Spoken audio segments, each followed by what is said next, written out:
Well, ladies and gentlemen, it is. Hello, Peter. Good evening. It's 10 minutes after the hour of 7. Well, 7:09 according to my computer, if you believe computers. We need to make some sort of start. Are you feeling well up to it, Mr. Searle? Yeah, I haven't not as well prepared as I would have liked to have been. Well, you know something, we'll wing it. I've been using a mind map to wing it. So I've got a few things on a mind map. So you're not getting any slides. Good. And yeah, and you're allowed to say, this is a lot of shit, go away. But anyway, yep. And it won't last 2 hours if I have anything to do with it. Well, that won't be a bad thing either, you know. I know. That's why I've let you guys yap on, because I really don't want to have to talk for 2 hours. Right, we burnt a bit of time for you. How's that? Yeah, that's good. Yeah. So I did offer to talk about Easter.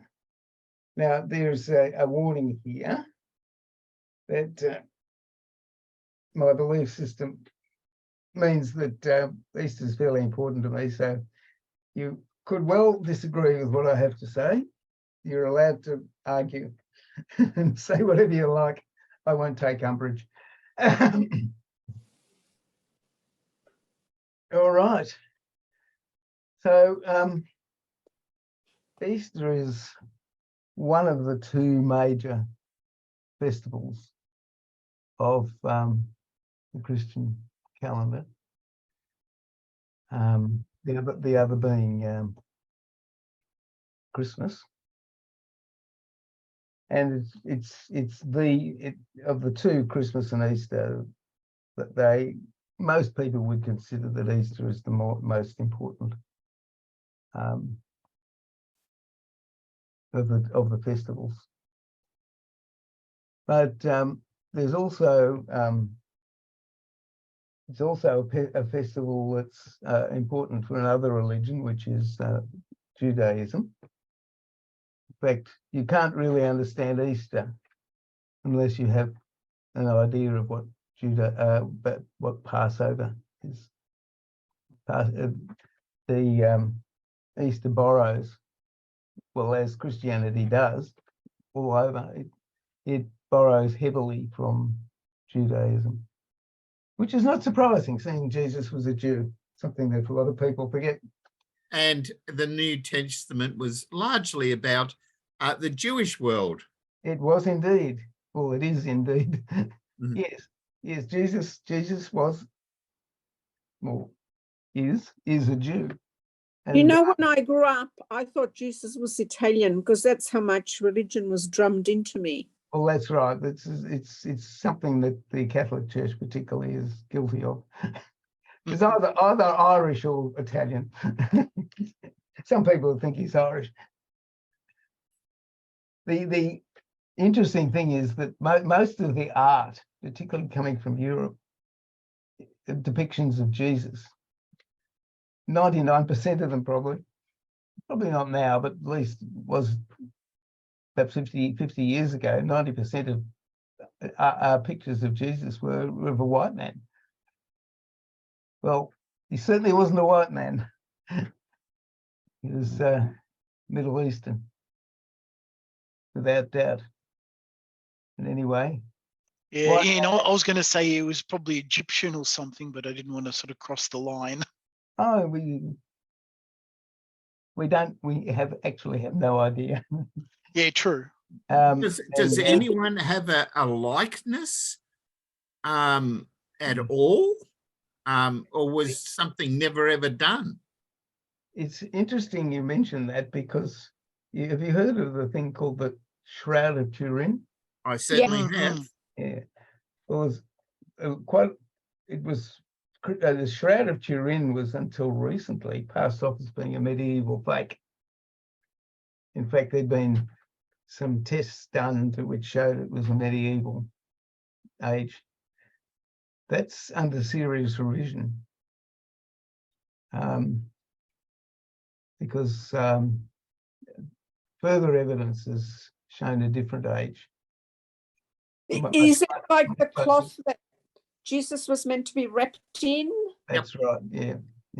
Yeah. So Now, that's about the only likeness we can get would be from the Shroud of Turin. As I say, it was passed off as being a medieval fake. They've still got a good chance of doing that, but some yeah, more modern research has shown that there's actually a good case for it being contemporaneous with the first the first century CE. yeah. I think last time I read about it was that it was a bit of calico, made to be look worn out and whatever. Well, that was the medieval And- fake. But anyway, look, Yeah. if you want to find out about that, there's plenty on YouTube from all points of view. But Now- Ian, No, I had a question. I had a question on the likeness point. Is Yeah. that I remember watching something at one point that actually went back to the earliest depictions of Jesus in art yeah, and how it evolved. So our classic view of what Jesus looks like, Yeah. actually did evolve. In the early centuries. Did yes. you look at? Do you have any comment on that? I don't know. It was. Well- I can't remember what they said. He certainly the earlier likenesses made him look more Middle Eastern than the Middle Ages one was Yeah. part of it. A lot of the early ones are sort of Byzantine. In fact, the earliest ones are Byzantine, and they have very much of the Byzantine style. So that makes it less. It's more stylized. Anyway, basically, we have no idea what he looked like. Yeah, but I wonder if each culture or nationality tried to adopt their own version of Jesus. Do you know what I mean? The Italians would have made it look with the, with the halo, or, whatever it was, which was blackberry spikes and what was it? Bay leaf and rosemary and whatever. And like Colin was or you were saying Byzantine look like, and I'm sure the Arabs would have had it looking like them. So when I grew up, I remember Jesus as we know it now, and there's no way that anyone would accept that he was anything else but that. Yeah, well, seeing that the church is growing fastest in Africa at the moment, an African-looking Jesus is very On the popular car. in Africa, as you would expect. Yeah. Yeah. Yeah. And that's what I'm thinking. Yeah. Over the years, I think wherever the religion was promoted the most and influenced the most, Jesus would have looked like similar to their culture, they look alike. Well, yes, that would be true, except that a lot of the 19th century missionary work was mostly from England. And so that as well as being colonial and influencing everything else, the missionaries managed to influence what the perception of Jesus looked like. But anyway. Yeah, but back then the English missionary, like they would have was that when they were still Catholic, or was that when the Reformation happened and they moved? This is in the 19th century. So the 19th century, 1800s. Yeah, when did Henry VIII break from the Catholic Church? That's 1516. That was 1500. Oh, but Much he earlier. still believed the same. Pretty much, he still believed in the same Jesus and whatever. He just put himself. The Middle Ages between, Yeah. so that had a fair influence, as you can imagine. Yeah. Yeah, but the fact is, we have no idea what Jesus looked like, and he certainly didn't look like European. And Michelangelo got it wrong. all those paintings. Oh dear me. I mean, Hang on, Peter, that statue is of David, not of Jesus. No, He No, David paints was the a Jew too, Sistine funnily Chapel. enough. Well, Leonardo da Vinci then got it very wrong in the Yeah, la- absolutely. Yeah. The in the question Last is, Supper. does it matter? Well, No. it matters in that we have to remember that Jesus was Jewish, very Jewish, and a lot of what he said is best understood from a Jewish point of view. Yeah. Well, I guess it's, it's like Christmas. Christmas is not the date of the birth of Jesus. No. It's a date that coincided with some other special holiday, and they thought they'd join them together. Yep. Hey, So- Vita, can you calm down on? We're running down too many rabbit holes. I'd like to rabbit hear. holes. Rabbit holes are great, Colin. I know they're good, and they will use up the time. I don't think we'll have any trouble with using up the time. Okay. But to me, what did Jesus look like? You said we don't really know. Never I think you will. need to get back to Easter. Yes. Okay. Well, let's first of all, I want to talk about the origins of Easter, which is the festival of the Passover, and that is one of the. There's only one other as important holiday or festival in Judaism, and that's Hanukkah. no, not Hanukkah. Oh, The Atonement. The Hanukkah's only come in because it's around about the same time as Christmas. well, I knew that. And if you want to give your Jewish friends a Christmas present, just say Happy Hanukkah. But it's not the most important. Damn. The Festival of the Atonement is the most important one. And Passover would be on par with it, really. And it celebrates the time when the Israelites, or the nation of Israel, left Egypt, where they had been escape a famine, and they were living in Egypt. If you don't want to go into details on that, I'm sure you could find lots of narratives of that particular story. But they said that the Jewish religion celebrates the festival of the Passover, which is remembering the move out of Egypt, which is called the Exodus, from Greek ex-odos, way out, where they left Egypt and went into what's now Israel, which in the process of that, God had told them that they were to be a chosen people, something that they had almost forgotten at the time. Their ancestor, Abraham and Isaac, and a string of people who were in the clan line,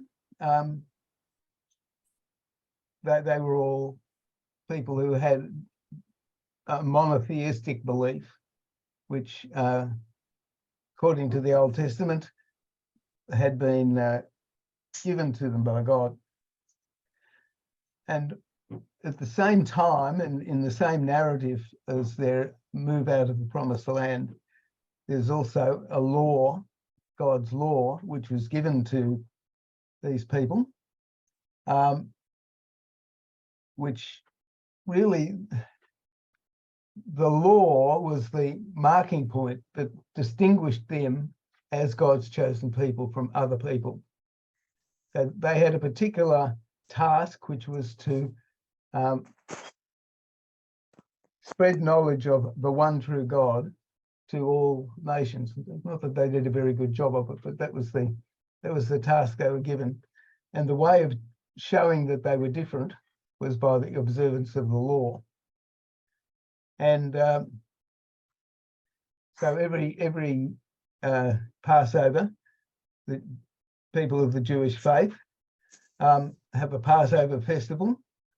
And the two sort of major points of that, I guess, is the getting rid of all signs of yeast from their houses. So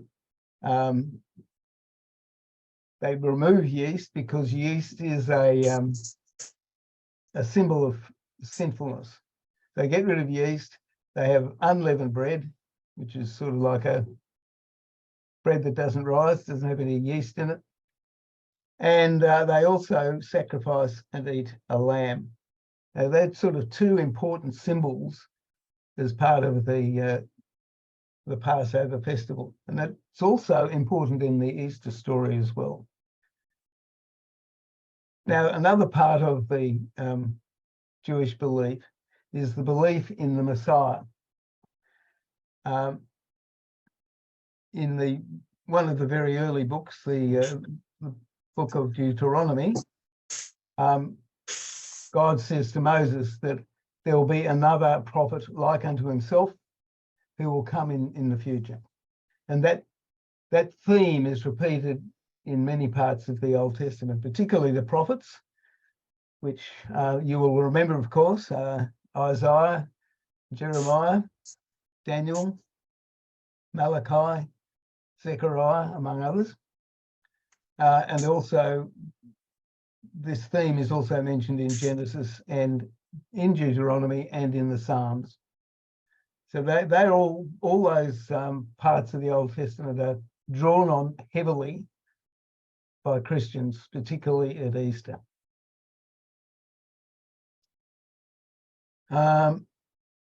Okay, any questions or comments about that? We've had some, but any more before I move on? Okay. Hi, Andrew. You froze, Andrew. Yeah.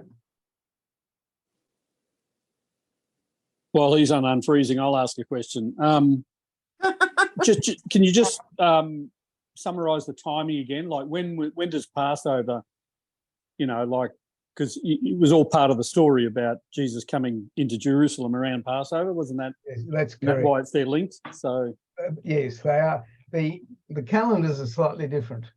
right. The Christian calendar was a lunar one to start with, and has become a solar calendar. So particularly the Gregorian calendar, which is the one we follow now, is based on sun and the rising and setting of the moon. So it's so many new moons after the start of the year. That's why it's always near full moon on Good Friday. Uh-huh. Hi, Andrew here, just joining the meeting. Yep. Andrew, you had a question. No, sorry, I was just saying I joined the meeting. Yeah, Been here a little while. Hi. I did notice you. you were in front of my face. Welcome, Andrew. Sorry. In front of everyone's face. Yeah, Sorry. yeah. The beauties of Zoom. Yes. Beauty. Yes. Hi, Okay, Morris. so Hi, Peter. I want to move on now to from however many years BC those events were to the life and ministry of Jesus. Now, as far as we know, Jesus was probably born around about 6 BC. Most scholars seem to think that. And he was born in what's now Israel, of a probably a young teenage mother. And so the Christians call Jesus' birth the incarnation. And I'll come back to that as to why that particular birth is important. Can I make a comment? You Yeah. made a comment about saying probably to a very young mother. Back Yeah. in those days, they were young. They were all young mothers. They were married at the age of 7, at the age of 12, and whatever. They were bearing children. Yeah, and don't forget the life expectancy was probably 18 or 19 at the most. Yeah. No, or you got a Not sure different. about that, but the most scholars think that she was probably at least 15. 15, yeah. Okay. The Jews didn't marry people off quite as early as some other cultures did. Yeah, I know in Italy they were married very, very young. Yeah. Well, Yeah. at least in the New Testament, as far as we know, most marriages occurred, at least for the woman, in 15 onwards, then not many, very young. Yeah. Mm. But of course, that probably wasn't true of everyone. No. Well, I know from studying Renaissance history, if you were 21, there was no hope of you getting married. You were too old. But you'd be like a 50-year-old now, 50, 60-year-old now. Yeah, Oh, well, okay. that, yeah, again, there's the exceptions to those rules both ways. Yeah. And we've got to remember too that most marriage records that we have are for the aristocracy. And a lot Yeah. of those got married off at very young ages for political reasons. And Yeah. so, I don't know what you'd have to comment on what was the average for the typical peasant in the time. I think would it be was what would be worse. relevant. That's It very would be hard the to. worse for the peasant. And there's no records of that, right? Yeah. There were church records. I mean, even peasants had their births and baptisms and things recorded, but it's whether those records have survived. Didn't they have to do it for tax purposes anyway? Oh, certainly, but again, And that you those have recorded just that survived. so that when somebody got to the relevant age, they started making sure they were taxed. Oh, absolutely. But that's why the church and the aristocracy worked so well together. You got it. Yeah. And we certainly know that they had a census, because that's where Oh, yeah. Jesus and Mary and Joseph were heading. Correct. Yeah. Yep. Yeah. Yes, death and taxes. Not necessarily in that order. Okay, so we have some records of Christ's teenage years around his bar mitzvah, which would have been around about 11 or 12. But other than that, we don't know much about his younger years until he gets about the age of 30, when his ministry starts, which is recorded in Luke, Matthew, and Mark.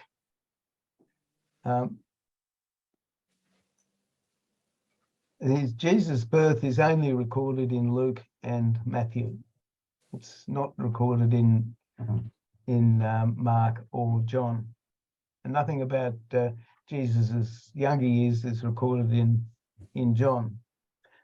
But what Jesus's life and ministry is particularly known for is for his teaching and his healing miracles.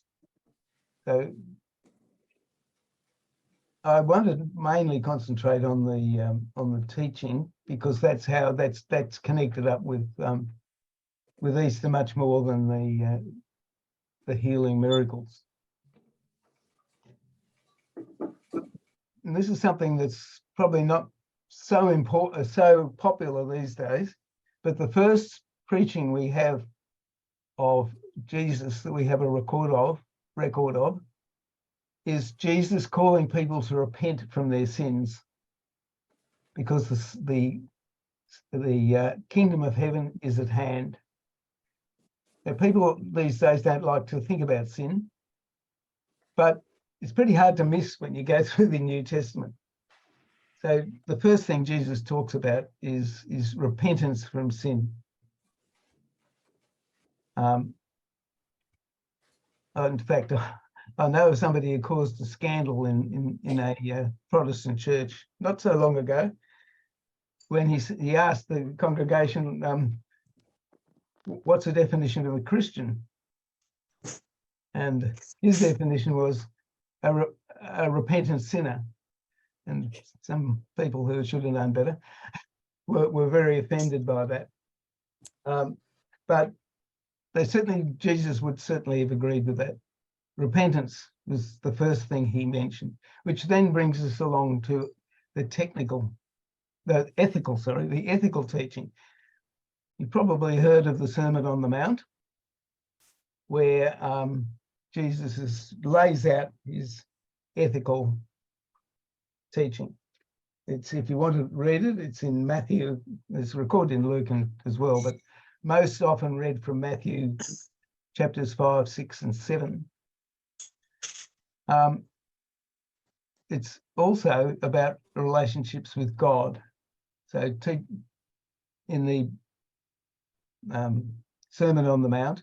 It's about right behavior and right relationships with God. But the thing that is most interesting, at least from my point of view here right now, is the way that Jesus sort of turns the concept of sin on its head. I mean, if you ask the average person, probably in his day as well as now, you know, what sort of person are you? You a good person, or you an evil person? Almost everybody is saying, will say, I'm a good person.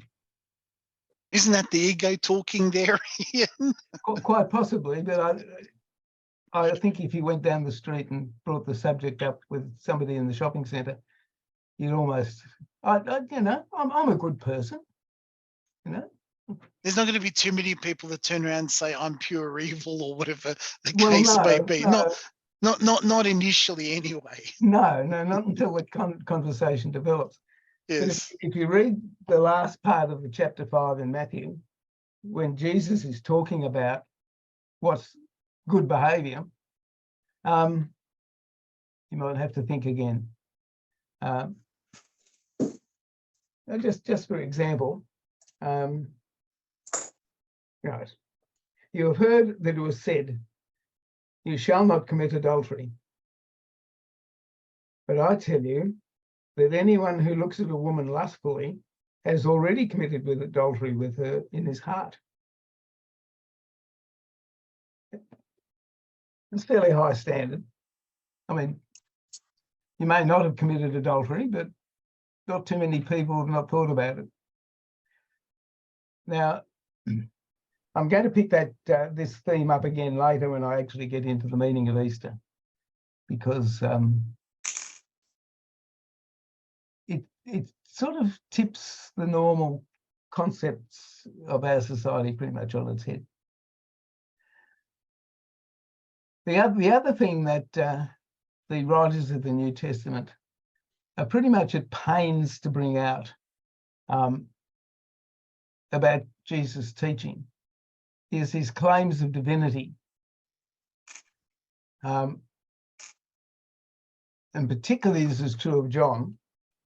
The whole point of his gospel is to show Jesus as being the Son of God.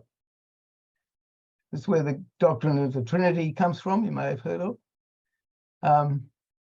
That is that there are three persons, God is in three persons. The Father, what most people call God, the Son, which is Jesus, and the Holy Spirit.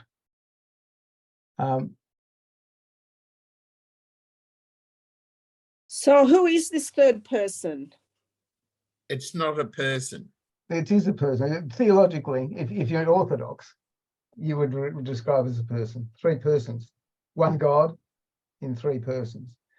The well, I don't want to deviate too long because I could go for the rest of the nominal 2 hours if we got onto the person of the doctrine of the Trinity. But the Spirit, the Holy Spirit, is really the Spirit. It's God working in us. God is present at the creation in the first few verses of Genesis. The Spirit of God was over the waters, and in fact, it's the Greek word and the Hebrew word, which is pneumos and rahu, both mean breath. So the breath of God is the breath can be closer to us than our own breath. So it allows God to be as close to us as he can be. Obviously, when Jesus was in his ministry, he couldn't be close to everyone because he had a body. But the Spirit was present everywhere. Okay, so but all the gospel writers were at pains to emphasize Jesus' claim for divinity. That it's a claim that he makes. And of course, that got him into a lot of trouble because the Jewish authorities did not like anybody claiming equality or being part of God. And so that was for them was blasphemy and is the real cause of the hostility between Jesus and the religious leaders of the time. Just on that, Mm. isn't the way that that is accepted more the Egyptian thing, because Pharaoh was the living God Mm. in essence. So Yeah. it was embodied in a real person. Yes, except that the claims for divinity within the Jewish religion are somewhat higher quality than claims in any of the other polytheistic religions. Only according to them. Well, yes, that's what we're talking about. Okay. The Jesus is claiming a lot more than the Pharaoh would have been claiming. Because I don't know, he claimed most of the world, didn't he, one way or another, Pharaoh? well, yes, but whether that claim could be substantiated, we could get into the metaphysics of the nature of God. But most scholars these days would be thinking of the Jewish and the Christian God as being actually external to the universe. Right. I don't think Pharaoh ever made that claim. Clearly not on the walls of his tombs. No. It was almost a different concept of what God was. Yes. No, I understood that. Yeah. So we can put claims of divinity by most, including the emperors, other than the fact that they really objected anybody else claiming to be God, and or worshipping any other god other than them. But that's a different topic. In fact, the word Kyrios in Greek was the word that was used for God. We won't go into how that relates to the Yahweh, the word for the Hebrew word for God, but it sort of lifted the claim for God a lot higher than, say, Julius Caesar would have been able or wanting to do, for example. Okay, so he managed to make a lot of enemies, mostly amongst the Jews, because when he says, for example, I am the way, the truth, and the life, the word I am is the word that the Jews won't pronounce, which is Yahweh. Jews won't pronounce the word Yahweh. They use a different word because it's not the other word is not as holy. So the Adonai, which is Lord, or Kyrios in Greek, which is Lord, and that's the same word that Julius Caesar used of himself. But Jesus meant a lot more. Lord really meant God. In fact, Yahweh in Hebrew, which is it's so holy that Jews won't say that word. It was translated into Greek as Kyrios. Okay, so there were two groups or groups of religious leaders at the time of Jesus. One was the Pharisees, that they are mentioned lots of times in the New Testament. And then there was the Sadducees. The Sadducees were really a party that formed to cooperate with the Romans. And they were mostly priests. Priests in Judaism are a much more restricted group than we'd think about. If we talk about a Roman Catholic priest or a priest in the Orthodox Church or a minister in the Protestant Church, there are a lot more of them than there ever would have been in Judaism in the time of Jesus. The Sadducees were mostly priests, and they were the ones who did the sacrifices in the temple. But they were basically cooperating with the Romans so that their religious power would not be threatened. The Pharisees were mostly managing religion of the ordinary people, the normal people, although some of them were aristocrats. But if somebody was called rabbi, he's likely to be a Pharisee. Now, they were particularly sensitive to any claim by somebody to have authority that they didn't agree that they had. So when Jesus made statements that for example, when Jesus says the Son of Man is Lord of the Sabbath, he's making a claim there from their point of view to be divine, because he's overriding the law given by Moses, and therefore he is blaspheming. And of course, he challenged their secular authority as well.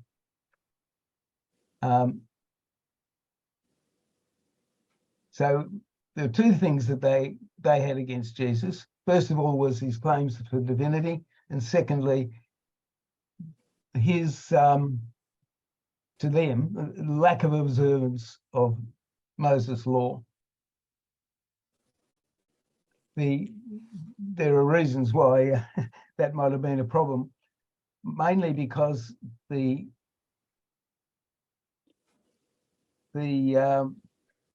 the Sadducees had really studied Moses' law in great depth, and they had expanded or commented on the law and effectively expanded the reach of it, and made it actually very difficult for non-religious people to observe the Jewish religion. For example, the Sabbath day journey, which is mentioned in the New Testament, was the distance you could walk on Sabbath. And that's still observed by observant Orthodox Jews today, which is why people tend to live in Balaclava and such places, because it's close enough to the synagogue. They can get to the synagogue with a Sabbath day journey. Well, Jesus wasn't as observant of those rules as the Pharisees believed he should have been. So they became hostile to him. And the Sadducees didn't want anybody to disturb the status quo. So they didn't want anybody making the Romans annoyed. In fact, it was a bad idea to annoy the Romans anyway. Dead right. And so he made enemies of both lots.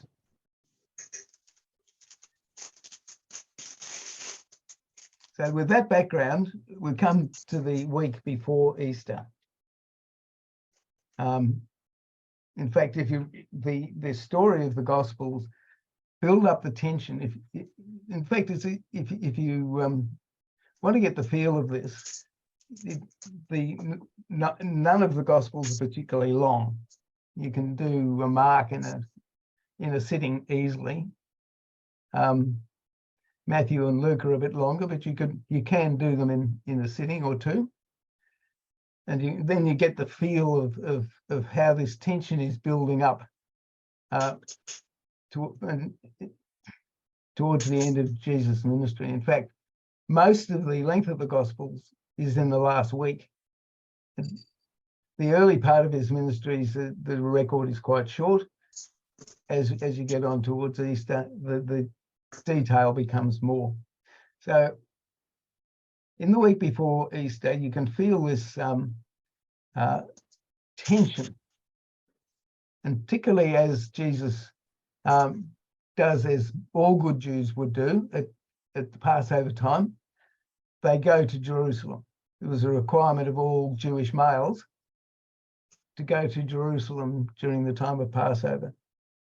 And this tension increases.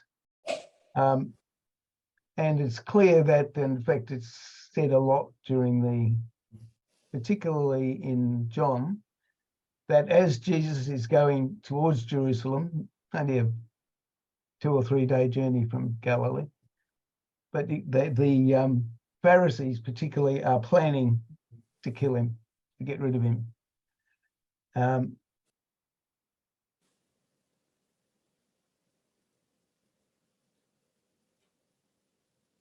So they're planning to kill him, and particularly there's another body called the Sanhedrin, which was sort of the Jewish religious council, which had both Pharisees and Sadducees on it, and that was the bit like the Anglican Synod, I guess.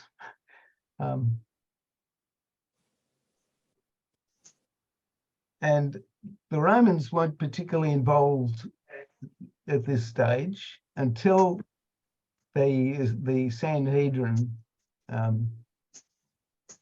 make sure that they are, because they're not allowed to. The Sanhedrin can use punishments on Jewish people, but they can't kill them. There's no capital punishment available to the Sanhedrin. So if they're going to kill Jesus, they need to get the Romans involved. So that the thing that's going to get the Romans involved is if Jesus can be shown to be a rebel, somebody is in rebellion against the Roman state, which is the one of the people who might have been executed in the place of Jesus was one called Barabbas, you may have heard of, and he was in revolt, as well as being a criminal. He was also in revolt against the Romans. So in the story of the last week, Jesus is trying to prepare his disciples for the crisis that's to come, because even though he's been teaching them for 3 years, they still haven't caught on. Because the disciples hope that Jesus is going to be a military Messiah. He's going to chuck the Romans out. Of course, that won't make the Romans pleased, but it'll probably make the Pharisees pleased. Definitely not the Sadducees. But of course, Jesus isn't going to do that. He has another agenda. And so he has to teach as much as he can the disciples about what's going to happen. Also, there's more and more records of disputes, debates particularly between the Pharisees and Jesus, where they try to get evidence for the trial that's going to come up. They're trying to get him to say things that are going to be incriminating. And of course, Jesus is a bit wiser, a bit cleverer than they are. There's quite a few stories about they have a trick question. And but Jesus seems to get around it most of the time. Now, the Last Supper occurs on the Thursday of the week before Passover starts. So Passover starts on Friday, and at that time, all Jewish families, particularly those in Jerusalem, are going to meet together as families, and they're going to have the Passover meal, and they still do. Even not particularly religious Jewish families will meet and as a family for the Passover. And it was the same then. So Jesus prepares with his disciples. He gets his disciples to go in and find a particular room where they can meet and get together the elements of the Passover, which is basically unleavened bread, the flat bread, Mozart, I think it's now called, and wine, which is watered down wine. Sorry, guys, I didn't like the wine.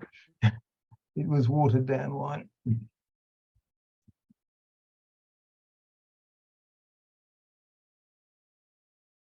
So they Yeah. met in the cynical. I'm sorry? They Sorry. met in the cynical. Well, we're not quite sure. I mean, if you get as a tourist go around Jerusalem now, the guides will point out the place where the Passover was. We actually don't know where it was. Yeah. So at this time, Jesus' claims for divinity are, or claims to be the Messiah, the one that was expected, the prophet that was going to come. He breaks cover a bit. Before that, he's a bit cagey. He does make claims, but he doesn't declare himself to the Pharisees. But in the last week, he does. He breaks cover. And he claims messiahship, particularly in the triumphal entry into Jerusalem, which is recorded at least in Luke and John, where Jesus rides a donkey into the through the city gates, and there's a crowd gathers and they wave palm branches and so on. So he's claiming there to be the one that God is sending, the Messiah. And of course, this is a red rag to the Pharisees, particularly the Pharisees, and the Sadducees certainly don't want the Romans stirred up. Just keep the peace, and they won't come and beat us up, which is what they tended to do if there was any disturbances. Also, at this time, Jesus makes some particular claims about the temple and the end times, the times when the kingdom of God will be visible to everybody. So he's in a conversation with his disciples. The disciples, they're basically country people, and they're talking to Jesus about the wonderful temple. It was a magnificent building, covered in gold, huge building. If you ever, anybody been to Jerusalem and seen the Western Wall? Yeah. No, It was a very big building, you can tell from the Western Wall. And Jesus says to them, this will be destroyed, and I will build it up in 3 days. So now that's a pretty, and that was said in public. And so he's making a huge claim there, to tear down the building and build it again in 3 days. Now, we know now that he's referring to something else. That was his own body. But these claims are made much more in public. And so it's giving ammunition to his enemies, who are now doing their utmost to find some way of arresting and killing Jesus without causing a riot. The last thing they wanted was a riot, because the Romans would have come in, and then lots of people would have been killed. So after the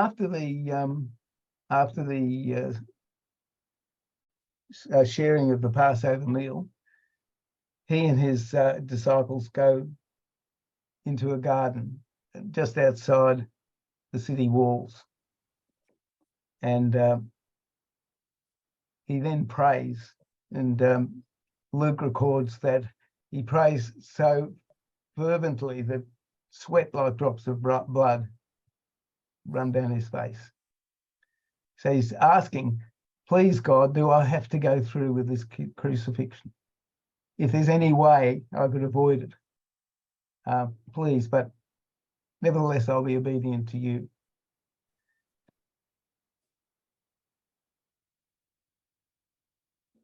And at the end of a time of prayer, then the temple guards appear, maybe with some Romans with them, but probably temple guards, and they arrest Jesus and take him away for trial. This is a religious trial to start with at the house of the high priest, where they accuse Jesus of blasphemy, and with some difficulty, because according to Jewish law, a person could not be condemned without the witness of 2 or 3 witnesses, and they had to agree in every detail, and that they couldn't find enough witnesses to agree in every detail. So in the end, Jesus gives them a help by making a messianic claim in their hearing. They say, this is blasphemy. We don't need any witnesses. We've heard him blaspheme ourselves. And so they take him off to the Romans. Why the Romans? Because they can't kill him without the say-so of the Romans. Now, of course, they have to change the charges. Blasphemy wasn't a crime. Wasn't a crime in the for the Romans, but so they have to pressure Pilate, and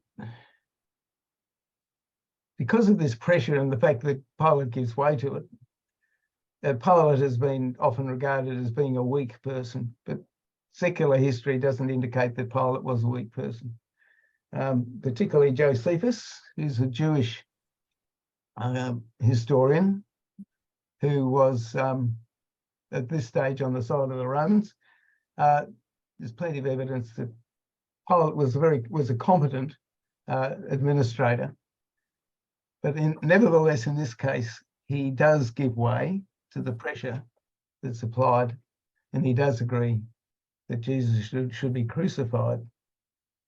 Now, I don't know how much you know about crucifixion, but it was not exactly a pleasant way to die. Mhm. Um, You basically die of hypothermia in the end. or suffocation. No, yes, suffocation, because your neck, you can't breathe. Yeah, if you Yeah. and the nails didn't go through the hands. What we call hands, it's through the wrist, because Oof. it's bone there. If you put a nail through there, it just rips up there and you'll fall off. Mm. So it was through the wrist, and as you're stretched out like that, there's also a nail through your ankles. So you as you sagged, you couldn't breathe, so you'd have to push yourself up through the nails that were through your ankles. You take another breath and sag down. So this went on for hours. In Jesus' case, it wasn't a particularly long time, but in the revolt of Spartacus, there are records of people being alive for days. Not exactly a pleasant way to die. And it was a bit of a Roman specialty, and it was reserved for traders and slaves. So anybody who had any sort of social standing at all, they wouldn't crucify.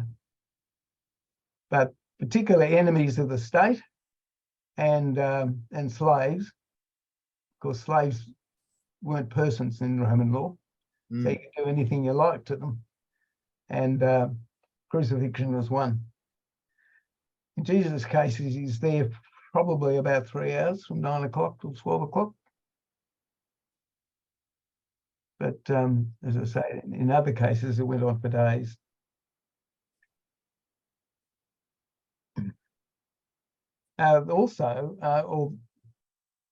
Crucifixion was a particularly dreaded way of execution. Even the Romans did not like execution, did not like crucifixion. They reserved it for their worst enemies. And but also Jewish culture.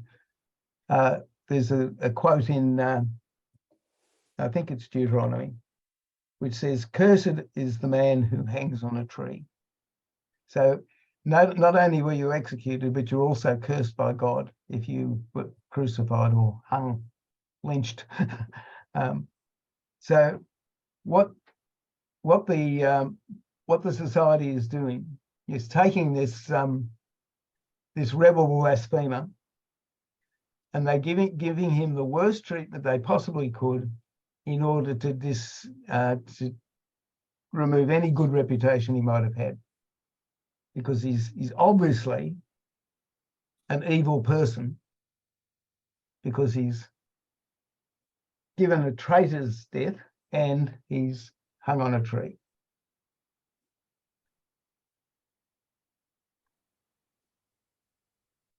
Now, I think most people would say that Jesus wasn't an evil person. Even his enemies only said he was evil because he blasphemed. Pretty serious charge in for the Jewish people. But if somebody blasphemed today, you wouldn't say that you're going to hung, draw, and quarter him. This would be about the word. The closest I think you'd get in the British law to crucifixion. So why does Jesus, if there's a God, why does Jesus get this punishment? Where's the justice in it?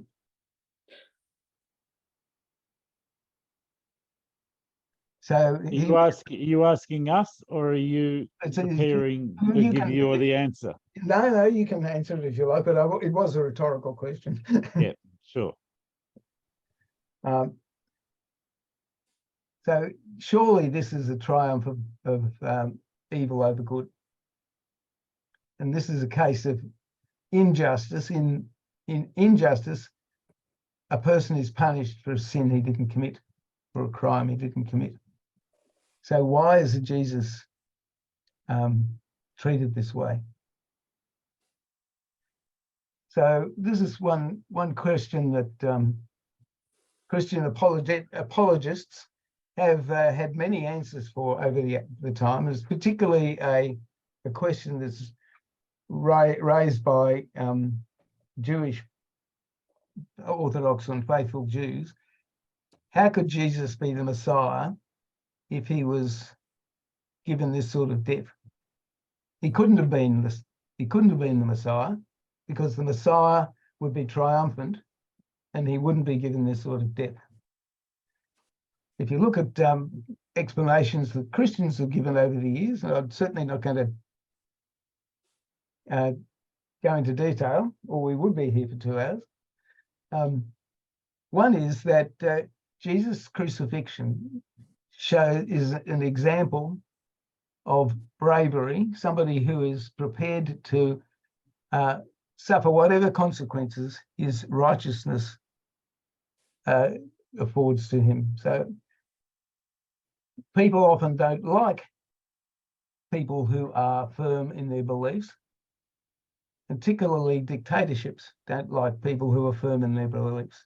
So we can see here is that Jesus is an example to all who follow him of somebody who bravely stands up for the good. And I think most Christians would say, yes, there's at least that aspect of it.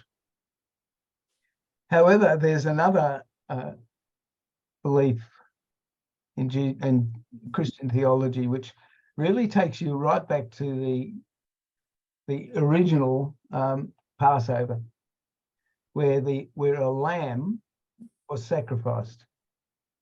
The idea is in sacrifice in the first century and before the Jewish religion of that stage, not since AD 70, which we may or may not be able to touch on. That forgiveness of sin required a sacrifice, and in the Jewish law, there's a statement which says, "Without the shedding of blood, there is no forgiveness of sins." So the Jewish religion involves sacrifice of animals as a way of getting forgiveness for humans, the life of an animal for the life of a person, because part of the Jewish tradition was that God was holy and he could not look on sin at all. And I just mentioned as part of Jesus' teaching in the Sermon on the Mount, the sort of standard that was being upheld. So any bad thoughts, they're all sin because they separate you from God. If you get really angry with a person, then you're separating yourself from God, which is what sin is. If you had sexual thoughts and inappropriate sexual thoughts, that's also separating you from God. Dishonesty of any sort separates you from God, and to the point where there is nobody who is without sin except for Jesus. And just as in Jewish religion, an animal could take the place of the life of a person. In Christian doctrine, Jesus was a similar sacrifice as the Passover lamb, or one of the many sacrifices that were performed in the temple every day back in the before AD 79, when the temple was destroyed and that part of Jewish religion ceased.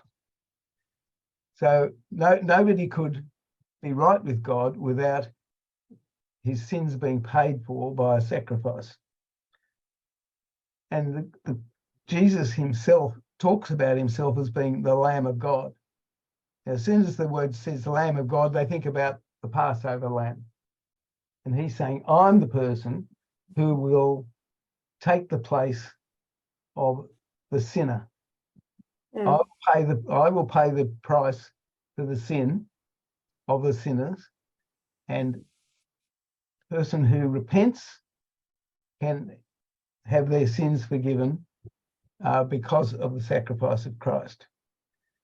Now, while most Christians would say, yes, the sacrifice is an example, we can see in Jesus how a good person lives.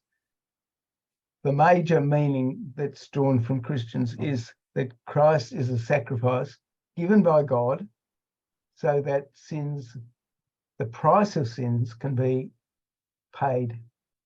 There are various analogies. It talks, Paul and the other writers of the letters, where most of Christian doctrine is drawn from, they sometimes talk about, and this is particularly Paul, that Christ paid the price of sin.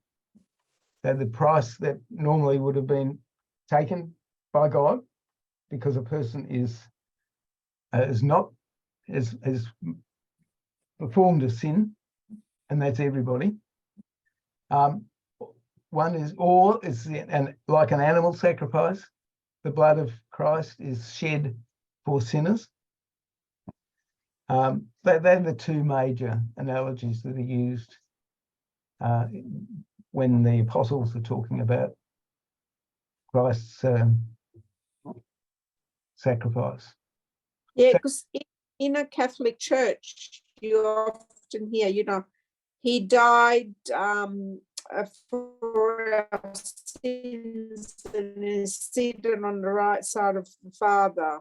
Yes. Well, that's coming So next. I'm talking about the he's died for part. Yeah. Sorry. Yeah, no, that's all right. No, that's exactly it's not only the Catholics that say that, of course.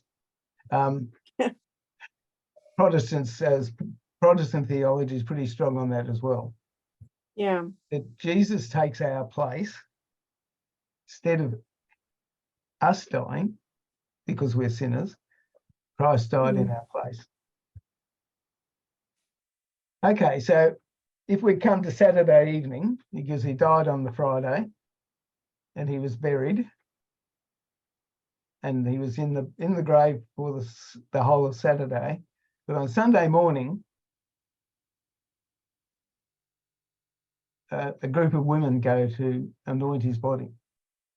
he wasn't really buried, he was in a tomb.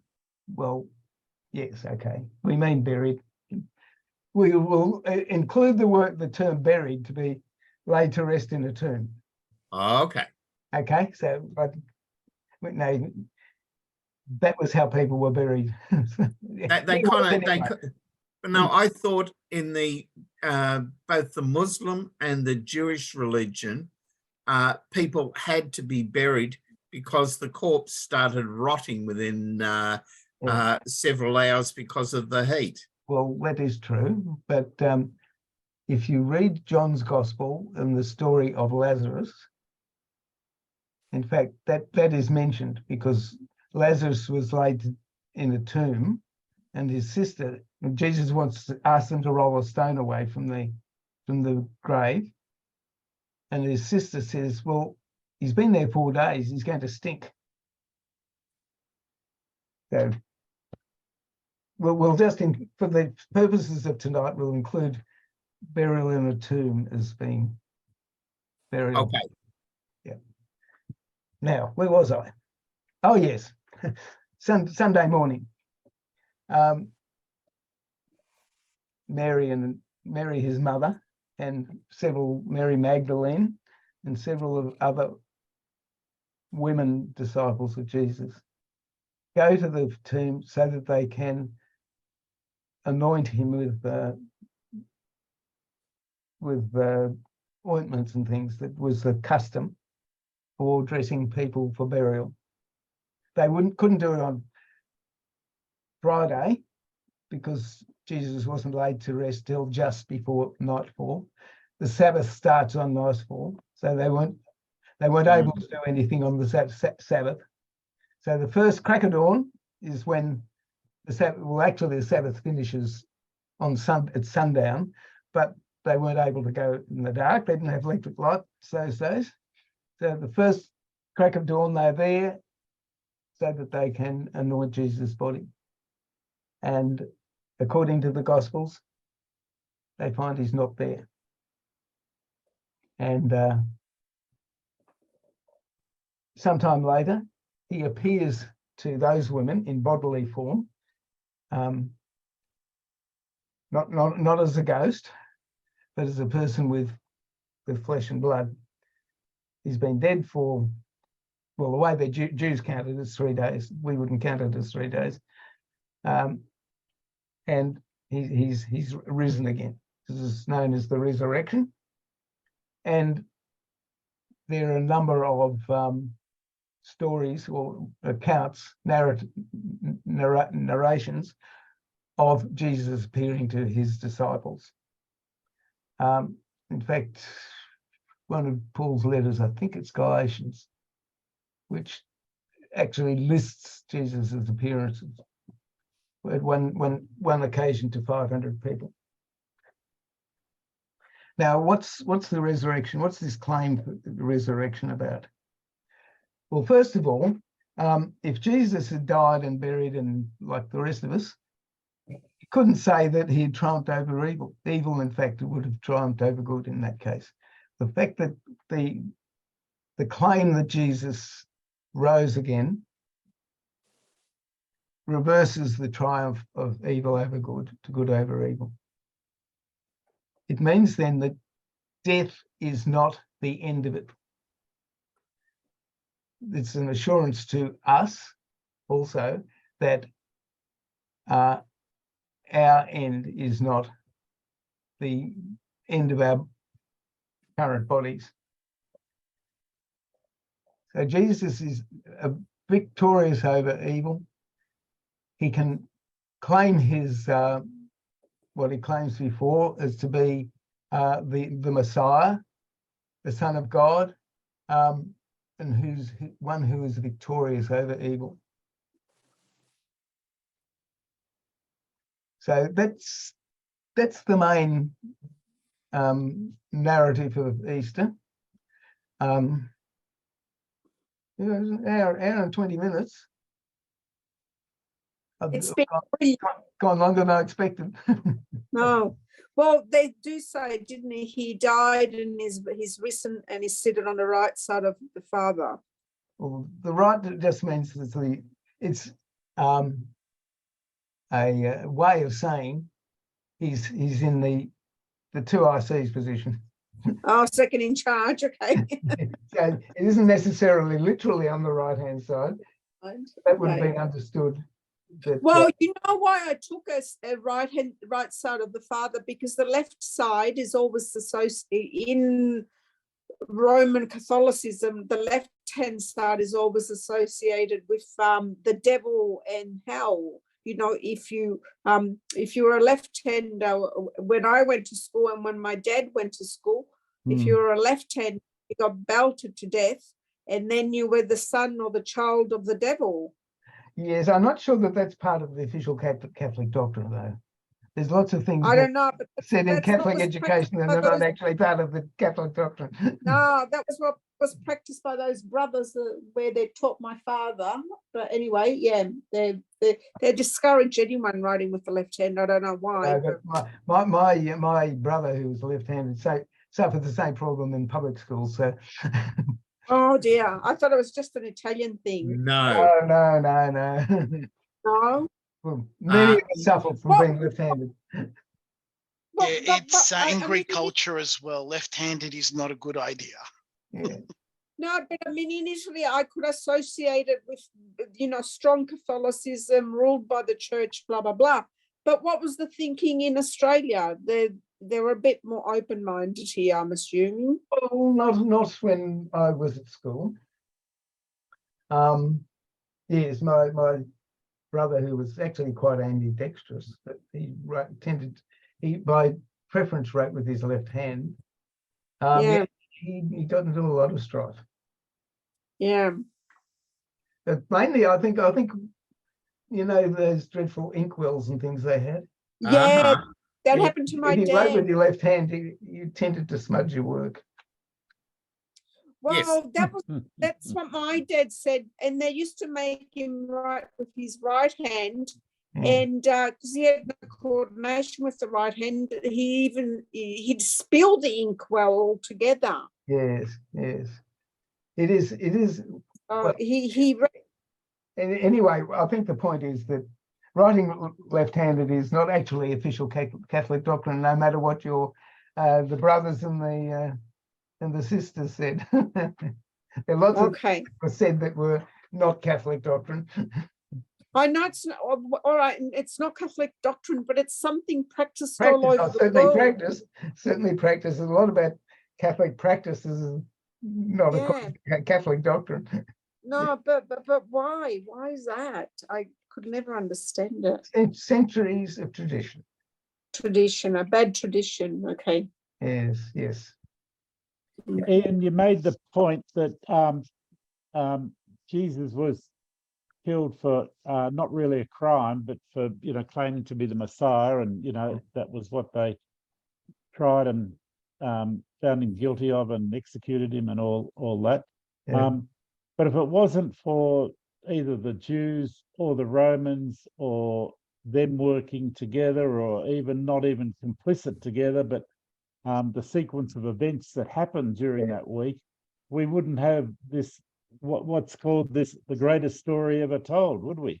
If he was let off and they freed him and not Barabbas, and a few other things. Would have rather spoiled the story, wouldn't it? They executed Barabbas. Yeah. But it didn't. That's right. And we wouldn't be celebrating Easter. That's right. True. Yeah. A few other things. Even if you're not a faithful believer, there's lots of things about Christianity that changed the Western world. Yep. Even though slavery wasn't abolished immediately, it took quite a few centuries for it to do it. Yeah. It certainly changed the way slavery was viewed. And under the Romans, you were nothing more than a chattel. Yeah, absolutely. Never the case after Constantine. Even though Constantine didn't abolish slavery, it was not the same thing afterwards. Was that after the revolt of the slaves? Yes, centuries after. Right. Spartacus and all that. Yeah, no, I still can't get Unfortunately- over Charlton Heston as Moses. So no, Spartacus was not real to me either. Yes, well, I don't know how many times I sat through the ballet Spartacus. I'd be quite happy not to sit through it again. I've seen the Bolshoi do it and the Australian Ballet do it. Yes, as I say, I'd be quite happy not to see it again. But I guess if it comes up again, I will be dragged along again. Now- By she who must be obeyed. Yes, Yes. yes, it's part of the deal. You signed up. I signed up. Very happy that I did. Excellent. If nobody else has got any more questions of Ian. I've got one. Ian, you Oh. mentioned that the calendar for Easter was originally lunar and then it went to solar, and you used Well, there's a think bit of a Greek- mixture at the moment. Yeah. Yeah, I mean, look, I know my own religion follows the Catholic calendar when it comes to Christmas, but it follows a different calendar when it comes That's to the Julian. Easter. Julian. Yeah, the Julian, and you know, if you look at sort of the Coptics, for example, who are Yeah. apparently sort of the first Christians, they're following lunar calendar all the way. That's why they celebrate Yeah. Christmas on the 7th Well, of January. I guess what I'm trying to say is there's a little bit of interpretation as well. I mean, obviously, record keeping may not have been the best back in those times. it's. Oh, you've got, I have heard the explanation. I can't remember it. It's so damn complex. yeah, but wasn't it more to do with the disciples that went east and then had no contact back with the ones Well, that went west? well, that would certainly explain the Coptics because they were isolated from the rest of Christianity, or Mm. European Christianity, and also, according to tradition, St. Thomas founded the church in India, which again has a different. I'm not sure about whether they have a different calendar or not. But when the Portuguese and the Spanish got to India in the 1500s, 1400s, they found Christians there, who they proceeded to persecute when they could because they weren't Catholics, by the way. Of course. Of course. But the Thomas Church is still existent in India, and then but somewhat outnumbered by churches founded by the mostly British missionaries, and Yes. of course the Spanish and the. So there's India's been bombarded by several waves of churches. Yeah. Yep. Now, I've Hey. got one question. Wasn't Jesus sent to Pontius Pilate once before to be, prosecuted, and didn't Pontius Pilate say to the Jews, well, according to me, he's done nothing wrong? There's Yes, no. it was, yes. it was the same trial. It was the one Same, trial. was it the same trial? Yeah. Yeah. Okay. Basically, they used mob rule on him because Mhm. if it got back to Rome that Yeah. there was disorderly behaviour, then that might be not good for his career. Okay. All right. So in effect, he was crucified because obviously the Jewish didn't want him to overtake their religion with Catholicism or whatever. Well, it wasn't Catholicism just yet. He wasn't well, trying to it was necessarily start a brewing. new religion, was he? No, Mm. no, it wasn't. I No. mean, I think God's wish there was that they would accept him as Messiah. Okay. But of course, if you're going to say, "Oh, yes, you're the Messiah," I'll give up my religious authority to you. People tend not to do that. Well, it's No. giving up power. Yeah, So, Yeah. how many people do you know like to give up power? Yes, Mm. not too many. No. Yeah. So I mean, yeah, it was going to be a bad trip anyway. Yeah. And going back to Mike, he said the 7th of January. Initially, I remember the 6th of January, although it wasn't a religious thing, it was a very festive thing. It was the day of the Epiphany. So, yes, and that's when I got my The time you Christmas take present. your Christmas candles down. Yeah, but the Epiphany came down the chimney and brought all my presents then. Oh, did he? Yes, right. Okay. Yeah. Well, She was yeah. like a witch and came down. So it was a little bit different in Australia, where you got your presents on the 25th of December. We got them on the 6th of January, but Christmas Day was the 25th of yes, December. that's right. So in The- the end, when I came to Australia, it was so confusing, and I thought, I don't believe there is a religion in the end. Right. Well, yes. If you're in Germany, the big day would be Christmas Eve. Yeah, yeah, absolutely. Yeah, I've learned. And in some parts of Italy, it's Christmas Eve as well. Depends where you are. I went to a concert on Christmas Eve in Vienna, which I thought was Yeah. particularly subpar, because they weren't as good as the MSO or anything like it. But you know, it was Christmas Eve, Oh, so they would have been rather Yeah. with their families. yeah. Well, we have midnight mass here on Christmas Eve. That's right. My wife went to Christmas Yeah. mass. It's St. Stephen's midnight mass at St. Stephen's in Vienna. Yeah. I went Well- to the concert. Yeah. Well, it made no sense. I remember my parents doing it religiously. Yeah. I think Kay might have done it religiously too, but Yeah. yeah, she particularly wanted to go to midnight mass, some of which had parts of it in English. Yeah. Otherwise, it was all German. Okay. Which Well- is easy to understand. Absolutely. Except she didn't, because she's German's not particularly fluent. No, but I mean, you know, the English language is based on Germanic. Oh yeah. Yeah. Much easier than Swedish. Yeah. Even much easier than Finnish. I had no chance with Finnish. Yeah. The Oh, go Ian, on, Colin. have you I read a book called The Immortality Key. Yeah. You heard of this one? It was I a haven't heard that one, no. anyhow, it's what was his name? I'm just looking it up. Brian Maruscu, a lawyer and classicist, spent 12 years exploring how ritualized use of psychedelics in Greece spilled over into early Christianity. Anyhow, what they've been able to do Yeah. is get I've some of heard these old similar chalices. theories. Yeah.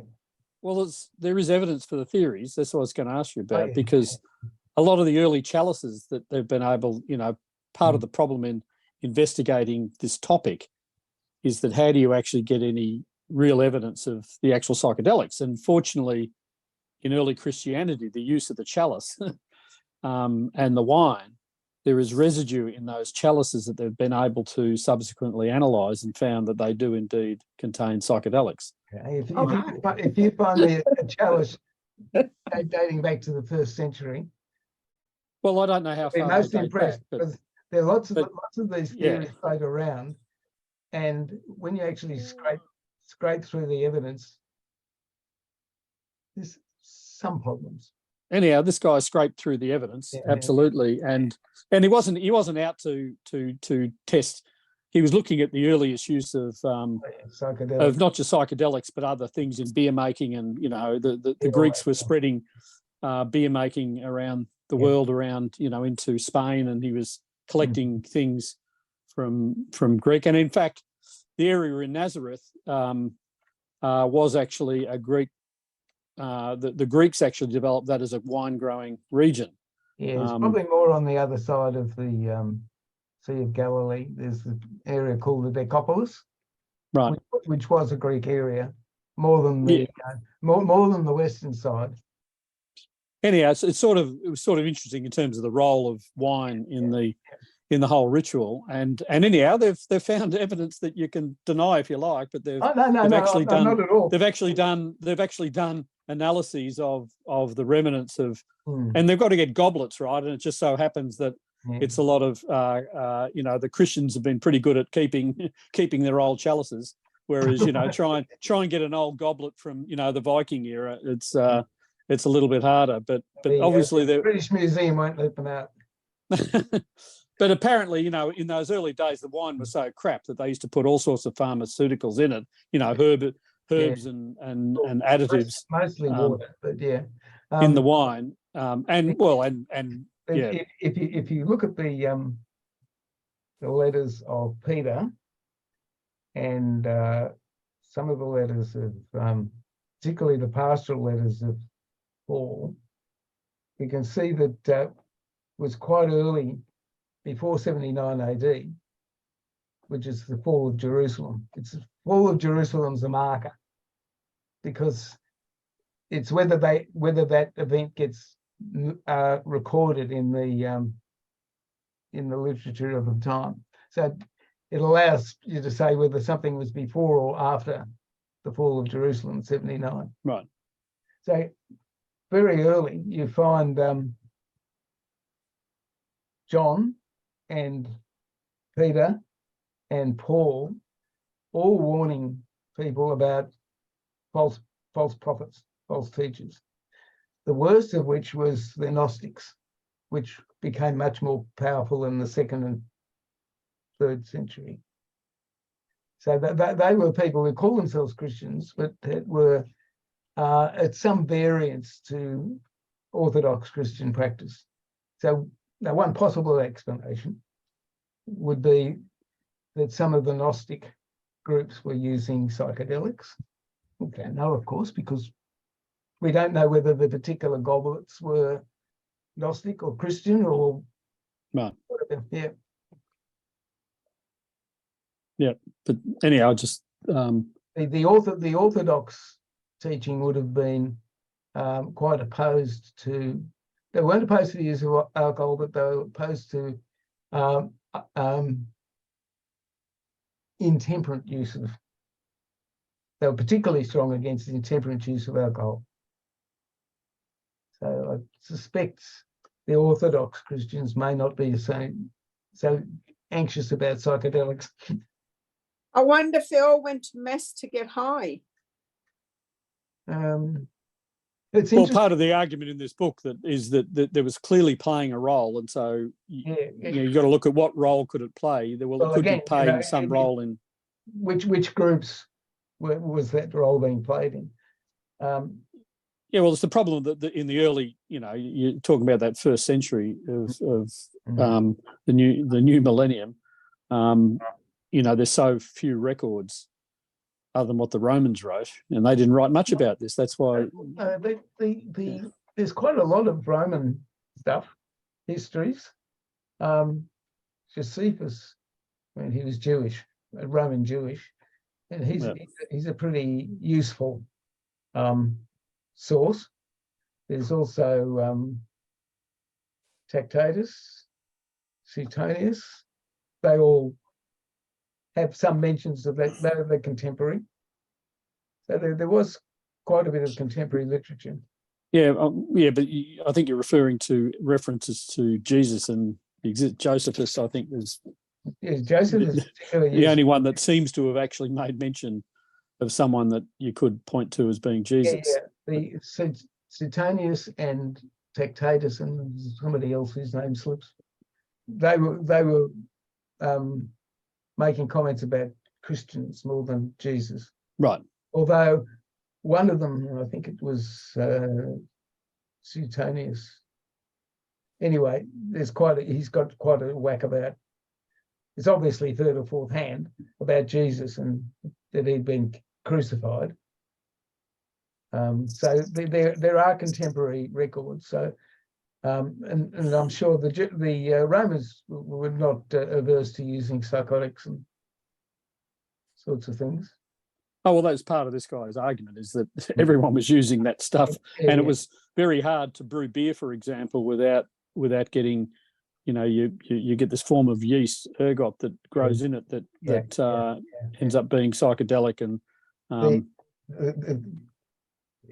just by following Paul, he would not have been averse to using mind-altering substances, as long as it, Oh, long as it wasn't overdone. So he writes to Timothy, for example, about having a little wine for his stomach's sake, because he had, well, presumably had some sort of indigestion or something. So, but they were definitely against overuse. So yeah, not a problem with wine, probably beer either. The other term is also the origin of the word Easter. Is that, I mean, wasn't that sort of an Anglo-Saxon word or something? That's why we've adopted it. No expertise on that topic. Okay. Yeah. Sorry. Yeah. Because the French don't call it Easter. I think they call it a word that's more like Passover. Yeah. I did study French at school, but my studying was very ineffective. well, And you know, my in wife, Kay can get herself into trouble with French because she speaks it well enough to be understood, but she can't understand the replies. Yeah. Now coming back. Yeah, you do that when you're traveling. You'd study you get the phrase book out and you'd say, what was it? Trying to remember some of that French, my school boy French that came back. I gave up even trying. One thing I do remember saying, je ne parle pas bien français. I don't speak good French. I just give up and speak in English. Yeah. Je suis Australien. Australian. Isn't it interesting? In Italian, there's no such word as Passover. The translation is Jewish Easter or Hebrew Easter. Yeah, that's interesting. Yeah. Isn't it interesting that they don't recognize it? But then again, Catholicism doesn't recognize a marriage outside of the Catholic Church. So, we're all sinners if we're not married in a Catholic church. Well, that is true. Yeah. I have a story to tell about my local Catholic church, which my son is studying to become a Catholic. He's been attending a Catholic church for since he was married. A long time. Yeah. And his priest once said to him, Father Andrew said to him, invited him to become a member of the church council. And John said, I'm not a Catholic. And Father Andrew said, I didn't hear that. But he is now actually officially becoming a Catholic. Oh. Yeah. So has he had his Holy Communion, First Communion, and has he had his confirmation and baptism? I think he's been partaking of Mass for many, many years. They have a don't ask, don't tell policy, as you know. I think he's been, don't ask me, I won't tell you. Yeah. Interesting how these religions, I think they were all scammers, in their own way in those days, because so many poor people handed over all their monies to them. Well, Yes, well, particularly if you look at and I'll misuse the term because I can't remember it, was what priests used to demand sums of money for forgiveness of sins. And that was what Martin Luther fought against. That was never official Catholic doctrine. Was that right? But it was well practiced. Oh, well, yes, it was definitely practiced. Yeah. At the highest levels, but it was not. And if you think, back then there was a lot of people that were not educated. They didn't know how to read and write, and they believed what they were told by that priest. When my mum grew up, Absolutely, they lived next door to a priest, Mm. and the priest obviously, had a cook and a cleaner there and whatever. And on Good Friday, this priest was eating meat. Mm. And my mum, she was about 4 or 5 years old, and she happened to walk into the priest's house and he's eating meat. So she runs home to her mother and says, I want meat. And her mother's saying, you can't have meat, it's Good Friday. So my mum chucks a mental and screaming and saying she wants meat. And the lady from the priest house comes over to my grandmother and says to her, what's the matter with your Josephine, Yeah. And my grandmother said, oh, she wants meat. And she said, oh, for God's sake, just give it to her. We can't let the whole town know what's going on. Again, the matter of eating meat on fast days is not a matter of doctrine. It is a matter of discipline. Mm. Discipline, yeah. Same Self-sacrifice. Same with married priests. Married priests in the Eastern Rite of the Catholic Church, priests may marry. Yeah. What do you mean the Eastern, right, not the Eastern Orthodox? No, I'm not Or the talking Eastern- about I'm talking about church or fellowships that are associated with Rome, with the Vatican. Right. But there's an Eastern Rite, which is There's the affiliated. Ukrainian, Ukrainian Orthodox is one of them. there's a Ukrainian Catholic Church as well. Yeah, There's a that's- Ukrainian Orthodox and They Ukrainian call Catholic. themselves. There are two Ukrainian Orthodox churches. One is associated with Moscow. Right. Yeah. Another That'd be one the is Orthodox. associated with Rome. Yeah, and that'd be what they call the Ukrainian Catholics. But yeah, they're not Roman Catholics, they're Ukrainian Catholics. Yeah. So they- that's what you were saying. They they- have married priests, do they? Is that what you're saying? Yeah. So Yeah, well, the Greek, Mm. yeah. And now chastity of the priest now is a discipline, not a doctrine. And now I understand when I once, this is years and years ago, I was asked, are you a Roman Catholic? And I said to them, what else is there? Yeah. Well, there There's are. about six other types. Yeah. Yeah. You, I can't remember them all. But, I, By the way, there are Roman Catholic priests who are married, and the reason there are some is that they were previously either Lutheran or Anglican priests, ministers, who were married in their faith, which is permitted within their faith, and then they've had a decision in their life to move from being, say, an Anglican, and I know a couple of them, by the way, from being an Anglican to being a Catholic. They realised for them that the Catholic faith was actually what they believed in. And so they actually then went to the Catholic Church, requested to be baptized in the Catholic Church instead of their baptism vows from the, say, the Anglican Church. And then they, once they're a Catholic, they can apply to Rome to be made a priest. And of course, because the Catholic Church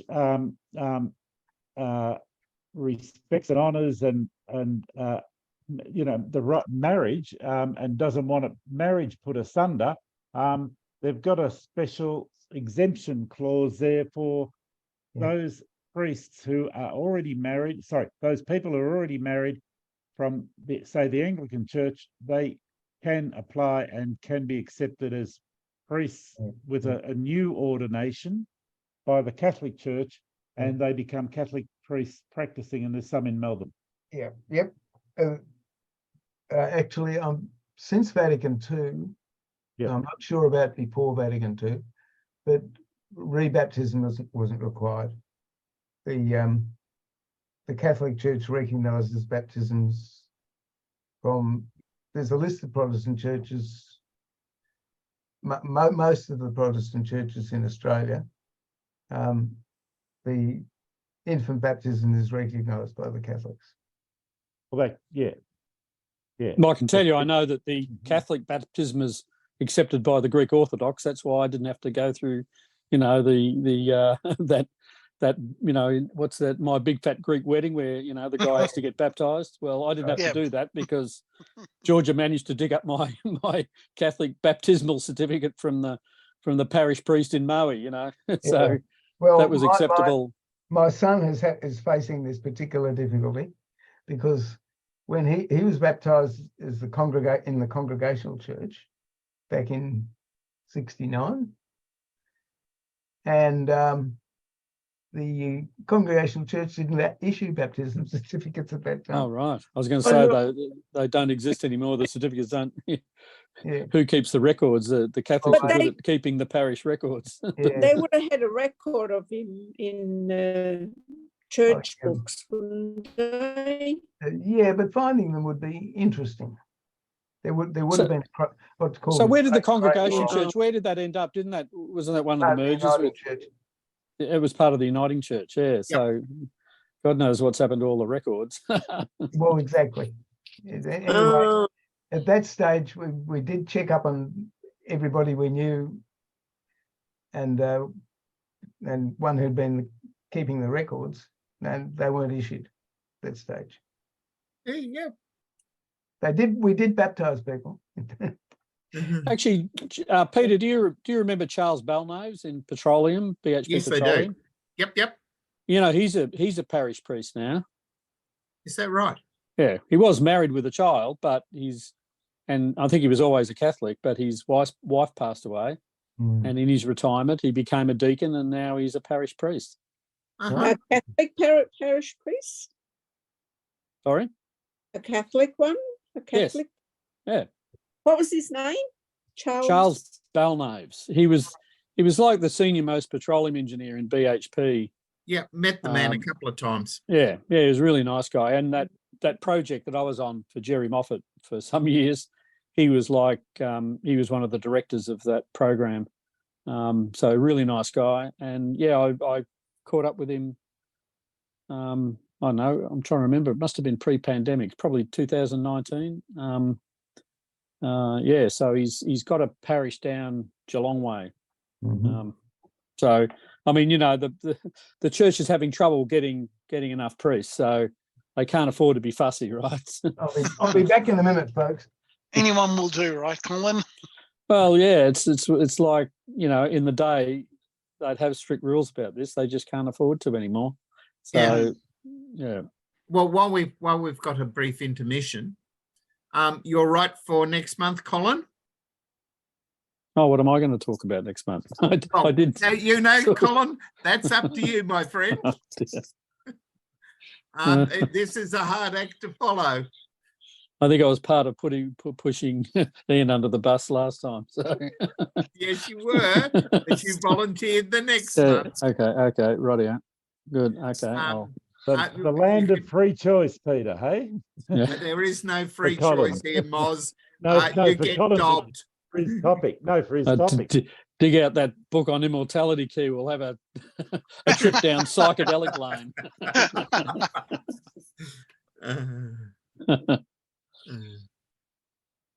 Okay. Yes. We didn't have the treasure on, did we? I didn't see Mike No. Rabinoff. No. Well, I won't give you a treasurer's report, but we have had a little expenditure on business names and stuff go on. You have returned. Yes, I just needed to pay a visit. Well, it's all right, Douglas. Everyone needs to. Well, ladies and in my old gentlemen, age, Peter.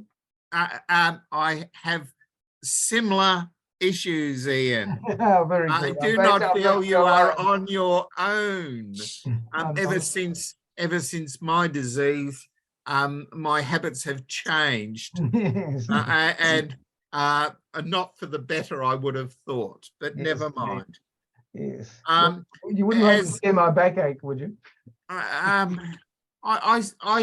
I seem to have, and I go to my medicos and I go, I've got a pain here, and they go, oh yeah, there's nothing there, and I go, and then it goes over here, oh yeah, and then it goes over here, Yeah, oh yeah, I know that. and I get zip all sympathy and zip all tablets. Yes. And their only answer was, oh, you should have an ultrasound. And then the ultrasound comes back and nobody's interested in telling me that they didn't find anything. And I said, Yeah, it's bloody annoying. is going on? Peter? No sympathy at all. you understand, and this is the truth. They only practice medicine. They're not real good at it. Dead right. Yeah.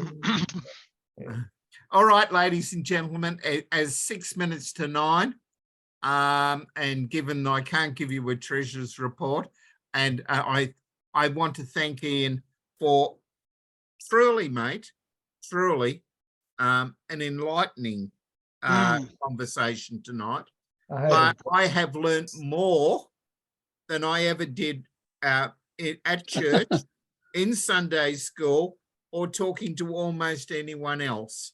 I've never heard those terms or the detail with the background to it that you have spoken to tonight. It gives me a lot to think about, so I thank you for it. Well, Yeah, thanks, Ian. I certainly second that. Can yes, I, Thank you. I'm afraid the thank you. standard of preaching in most churches these days leaves a little bit to be desired.